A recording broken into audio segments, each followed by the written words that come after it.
আসসালামু আলাইকুম রহমতুল্লাহি ওয়া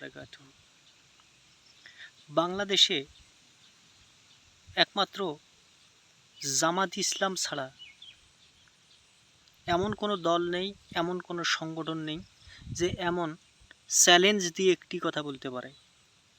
চ্যালেঞ্জ করে গেলাম,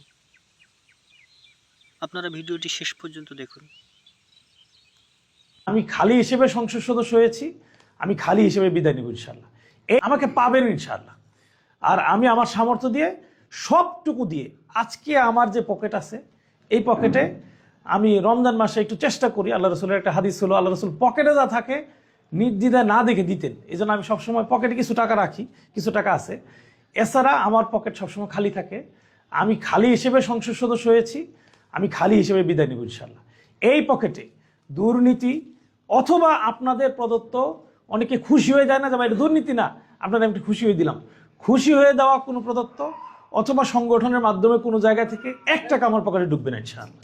এ ব্যাপারে আমি আমার জায়গা থেকে নিশ্চয়তা দিচ্ছি। কখনো যদি দেখেন, আমি আপনাদের প্রসঙ্গে আসার আগে আমি আমার কথাগুলো বলে নিচ্ছি, কখনো যদি দেখেন কোনো জায়গা থেকে আমি, আমার কোনো আত্মীয়, আমার দলের কোনো কর্মী অথবা আমার কোনো সহকর্মী কোনোভাবে 1 টাকার লেনদেনের কোনো ইস্যু অথবা দুর্নীতি প্রশ্ন আসছে, সরাসরি আমাকে নক করবেন। আমার কাছে আমার মনে হয় আপনাদের কাছে আমার নাম্বারটা আছে, এবং আমি মোটামুটি মনে হচ্ছে মিনিমাম 50,000 লোকের কাছে আমার নাম্বার আছে।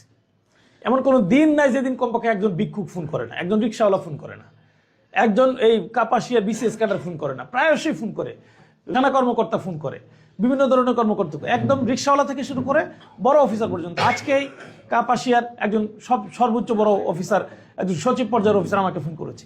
এই ফোনে আজকে একজন রিক্সাওয়ালা ফোন করেছে। সুতরাং আমার নাম্বার আছে, যে কোনো জায়গায় আমার ব্যাপারে যদি কোনো কথা শুনেন আমি অনুরোধ করব আমাকে জানাবেন।